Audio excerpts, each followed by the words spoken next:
Imagine vampire survivors, but you're genetically modified orphan on acid.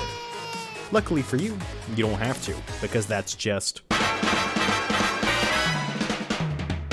Picayune Dreams is a roguelike that combines Vampire Survivor horde mechanics and Touhou's bullet hell bosses. Off-rip, you get thrown into space and are expected to deal with evil creatures like fish, hand, corn chip, and Larry. Defeating said foes will net you experience which can be used to upgrade your body until you ascend to an immortal deity. But firstly, we have to get there.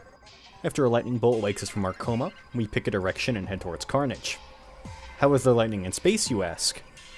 Don't ask questions. Going in one of these directions will net me new enemies and occasionally a modifier. I decided to go with additional enemies to sate my need for violence and big numbers. Once here, we start shooting, and after blasting enough enemies, we're granted a choice on which body part we want to remove first. Normally, I opt to remove my spine, face, and when I'm lucky, my cerebral cortex. These new implants help me eviscerate anything and everything around me until I've been enough of a nuisance to draw out a boss.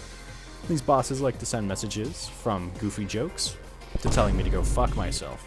After defeating a boss, you keep going and going until... oh, you died? No biggie. After every attempt, the XP collected will be applied to unlocking new levels for your loadout. Some of the options are centered around crit, status effects, free levels, and more dangerous perks based off how low your HP is. You can also unlock statues, which have their own unique effects, like allowing you to hold an additional item, but cursing you, making harder enemies spawn. Drills are also available, providing a big buff to one stat while nerfing another, making them a double-edged sword. Diving back in with my new upgrades, I aim to become a walking blender, but I'm initially forced to use missiles and parasites that are now trapped in my brain.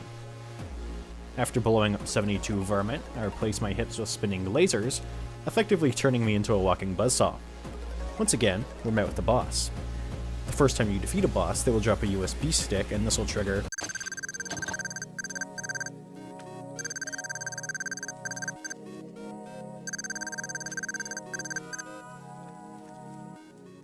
After a few more levels, I've become untouchable.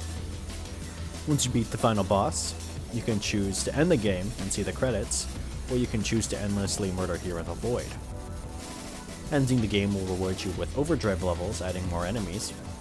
Each overdrive level that you beat will give you an additional level for your loadout to spend on a perk.